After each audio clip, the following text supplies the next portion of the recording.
sir vaccine टा कौन भैक्सीन्स हूँ आंटीजेन्स आम यदि आउ टे इन डिटेल्स जा आंटीजेन्स गुड़ाक हूँ आपणकर किल्ड पाथोजेन्स नहले वीकेंड फॉर्म पाथोजेन्स पाथोजेन मैंने एटा भाइरस हो पारे बैक्टेरिया हो पारे आम गोटे पर्टिकुलर एनवायरनमेंट रे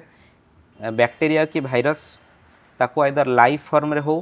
कि किल्ड फॉर्म रे हो ताको आम आर्टिफिशियल एनवायरनमेंट रे ग्रोथ कराऊँ ग्रोथ कराइला परे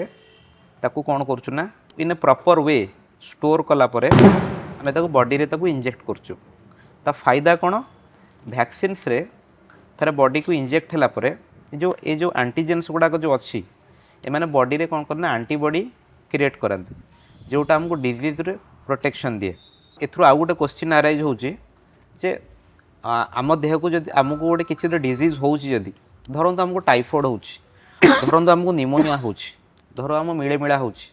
तो रोग हेले भी तो ऑटोमेटिकली बॉडी रे एंटीबॉडी क्रिएट कराबो ताले वैक्सीन्स कौन दवा दरकार आप कौन आवश्यकता अच्छी किसी डिजीज प्रोसेस जरिया जदि आम बॉडी रे एंटीबॉडी क्रिएट होटा टाइम टेकिंग प्रोसेस बेसी टाइम लगे सब माने नहीं जे बॉडी आपन को सेतिक एडिक्वेट टाइम दब एंटीबॉडी तैयारी करिवो ता एगेंस्ट डिजीज एगेंस्ट रे फाइट करिवो कि बैक्टेरिया भाइरस एगेंस्ट रे फाइट करिवो से वैक्सीन्स गुड़ाक जी रेडीमेड फॉर्म आप कहीपर वीकेंड और किल्ड फॉर्म बैक्टेरिया और भाइरस तो सेटा इमीडिएट इम्यूनो रेस्पॉन्स आम बॉडी रे क्रिएट करिवो जेमति कि बॉडीटा इमीडिएटली किसी गोटे जदि गोटे डिजीज आम बॉडी आफेक्ट करिया आसुची तादर क्विकर प्रोटेक्शन से दब